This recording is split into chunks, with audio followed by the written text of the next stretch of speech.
గురుభ్యో నమః. శ్రీ రాజాదిరాజ వైద్యరాజ పరమత్వ ప్రణవ సమస్త పరివార సద్గురు స్వరూప సమర్థ సద్గురు సాయినాథ్ महाराज की जय. జై. लक्ष्मी नारायण की जय. अनसुया माता की जय. समर्थ सद्गुरु साईनाथ महाराज की जय. जय. సాక్షాత్ పరబ్రహ్మ తత్వాన్ని బోధించడానికి శాస్త్ర పరిజ్ఞానం గల వ్యక్తులు ఈ భూమి పైన సరిపోరునా. సాక్షాత్ ఆ పరబ్రహ్మమే ఈ భూమిపైకి వచ్చినప్పుడు సద్గురువు యొక్క సత్యమైన స్థితిగతిని బోధించడానికి, అది వినడానికి అర్హతతో కూడి ఉండాలి. సత్యము వేరు, నిజము వేరు. సాక్షాత్ సూర్య భగవానుడు ఎక్కడ ఉదయిస్తాడా? తూర్పు వైపు. తప్పు అంటనే అది. కాబట్టి సత్యం ఏంటిది ఇక్కడ? సూర్యుడు ఎప్పుడు నిశ్చలంగా ఉండేది, నాశనము లేనటువంటిది. కాబట్టి సూర్య భగవానుడు తూర్పున ఉదయించడు, పడమర అస్తమించడు, ఆయన ఉన్న దగ్గర ఉంటాడు. ఈ భూమి మాత్రం ఏమైతుంది నానా? తిరుగుతుంది. అంటే సత్యమేది, నిజమేది? నిజం అంటే తూర్పున ఉదయించడం.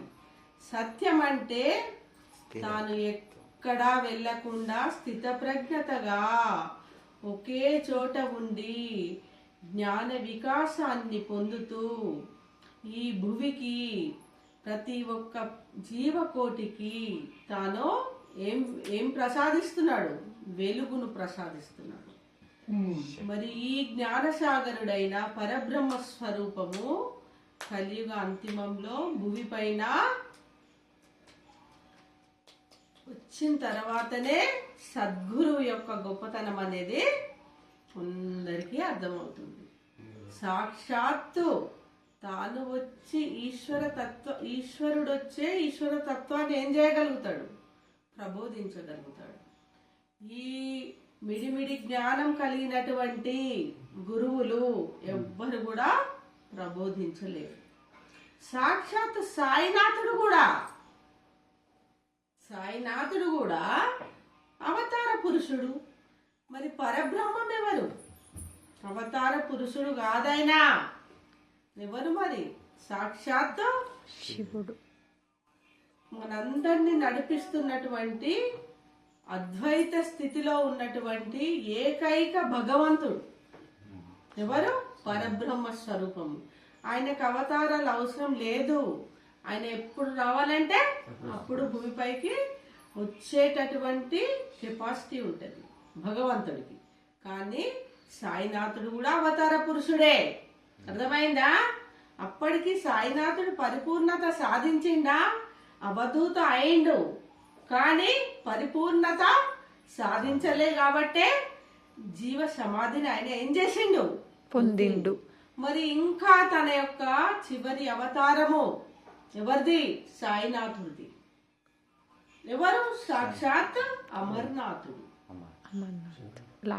శంకరుడు. చివరి యుగంలో ఒక శివుడే తానై ఈ భూమి పైన ఏమైపోతాడు? అమరత్వ స్థితిని పొంది, ఎవరైతే అమరత్వ స్థితిని పొందుతారో వాళ్ళే అమరత్వ అర్హతను సాధిస్తాడు.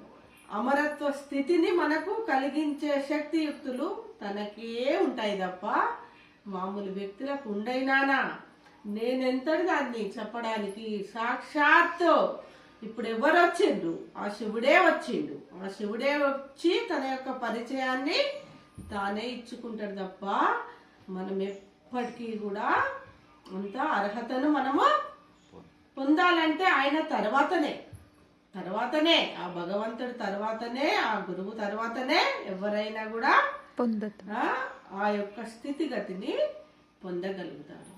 కాబట్టి ఈశ్వర తత్వాన్ని ప్రబోధించడానికి సాక్షాత్ ఈశ్వరుడే ఈ భువిపైకి వచ్చినప్పుడు నిజమైన గురు పౌర్ణమి అని చెప్పబడుతుంది. ఎందుకంటే అంత గొప్ప స్థితిని ఎవ్వరు కూడా బోధించలేరు.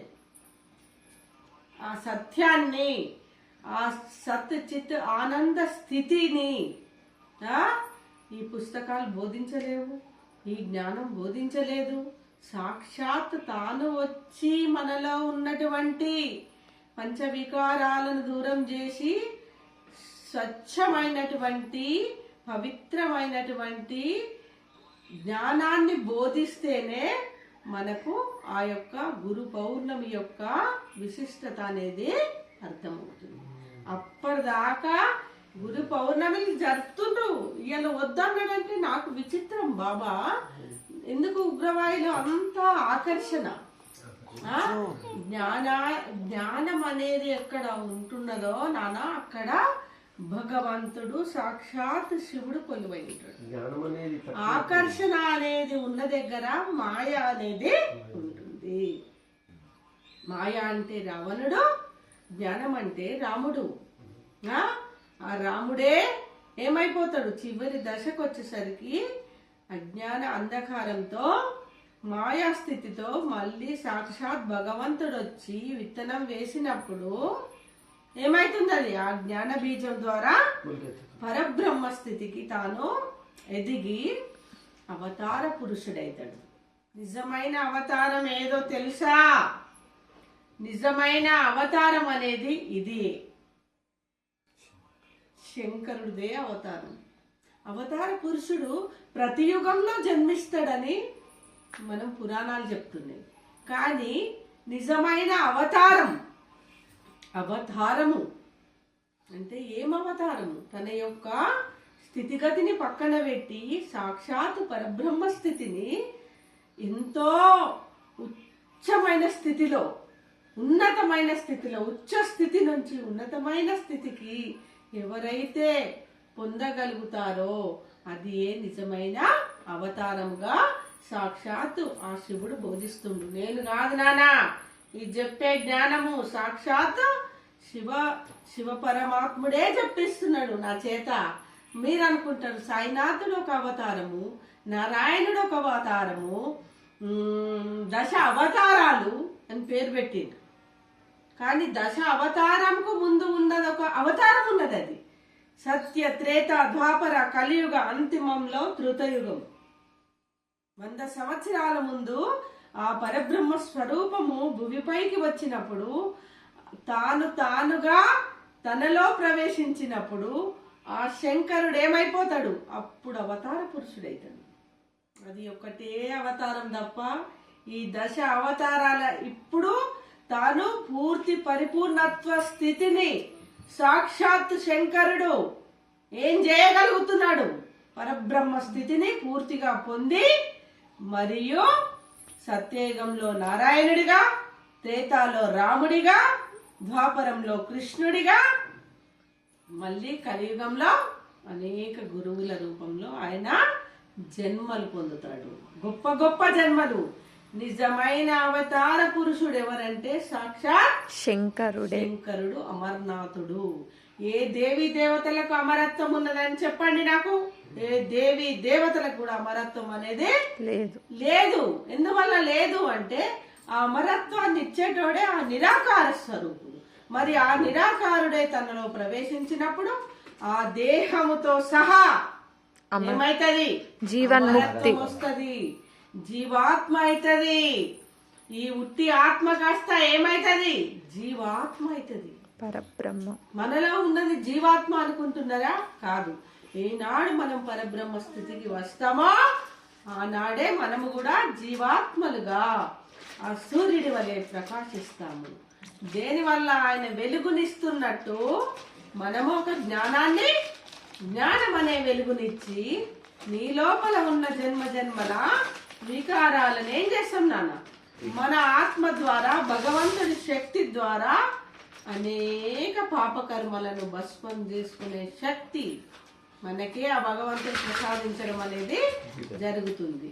కాబట్టి ఆ నిజమైన అవతారము శంకరుడిలో వచ్చినప్పుడు ఆయననే గురువు, ఆది గురువు అవుతాడు. అది ఏ నిజమైన గురు పూజోత్సవం అవుతుంది. తనని ఎవరైతే పొంది, తన స్థితిగతిని ఎవరైతే ఎరిగి, తన యొక్క ప్రజ్ఞను, జ్ఞానాన్ని సనకనందులు ఒక అద్భుతమైన స్థితిలో ఎలాంటి జ్ఞానాన్ని వాళ్ళు పొందుతారో, అనుభవిస్తారో అదే నిజమైన అవతారంగా నేను చెబుతున్నాను. నిజమైన ఆ రోజే గురు పౌర్ణమి.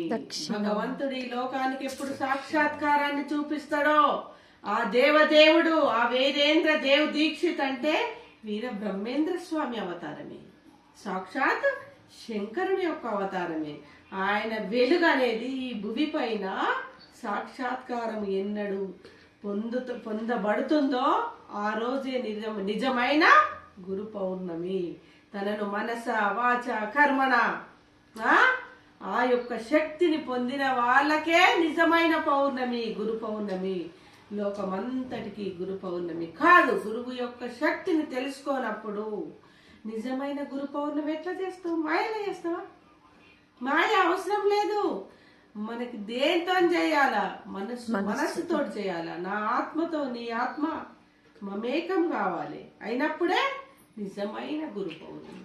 గురు యొక్క స్థితిగతికి అప్పుడు నువ్వు వెళ్ళగలుగుతావు. కానీ మనం ఎంత ఆకర్షణలతో సాయినాథుడికి ఒళ్ళు నిండా ఆ యొక్క ఏ గురువుకైనా, శంకరాచార్యుడికైనా, ఏ గురువులకైనా కూడా ఈరోజు వాళ్ళకు నిండా పూల ధారణ చేసినా కూడా పాదాలను కడిగి ఇది చేసినా కూడా పుణ్యం అనేది లభించదు. ఎప్పుడు లభిస్తుంది? ఆత్మ మమేకమై మనలో ఉన్న పంచ వికారాలు పోయినప్పుడే